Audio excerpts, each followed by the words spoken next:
Which pairs should you trade in Tokyo session? This video has many different subtitles, such as Vietnamese, Japanese and more. Please click CC button to select your language.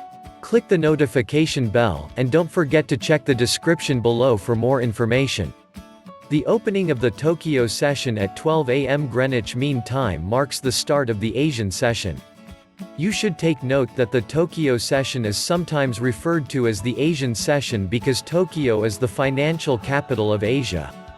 One thing worth noting is that Japan is the third largest forex trading center in the world. This shouldn't be too surprising since the yen is the third most traded currency, partaking in 16.50% of all forex transactions. Overall, about 21% of all forex transactions take place during this session. Here's some key characteristics that you should know about the Tokyo session. 1. Action isn't only limited to Japanese shores. Tons of forex transactions are made in other financial hotspots like Hong Kong, Singapore, and Sydney. 2. The main market participants during the Tokyo session are commercial companies, exporters, and central banks. Remember, Japan's economy is heavily export-dependent and, with China also being a major trade player, there are a lot of transactions taking place on a daily basis. 3. Liquidity can sometimes be very thin.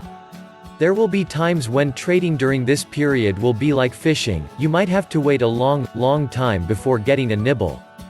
4. It is more likely that you will see stronger moves in Asia-Pacific currency pairs like AUD, USD and NZD, USD as opposed to non-Asia-Pacific pairs like GBP, USD. 5. During those times of thin liquidity, most pairs may stick within a range. This provides opportunities for short day trades or potential breakout trades later in the day.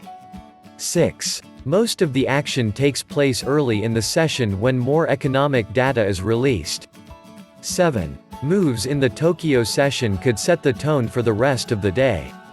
Traders in latter sessions will look at what happened during the Tokyo session to help organize and evaluate what strategies to take in other sessions. 8. Typically, after big moves in the preceding New York session, you may see consolidation during the Tokyo session. Which pairs should you trade in Tokyo session? Since the Tokyo session is when news from Australia, New Zealand, and Japan comes out, this presents a good opportunity to trade news events. Also, there could be more movement in yen pairs as a lot of yen is changing hands as Japanese companies are conducting business. Take note that China is also an economic superpower, so whenever news comes out from China, it tends to create volatile moves. With Australia and Japan relying heavily on Chinese demand, we could see greater movement in AUD and JPY pairs when Chinese data comes in. Please click the subscribe button and don't forget to check the description below for more information.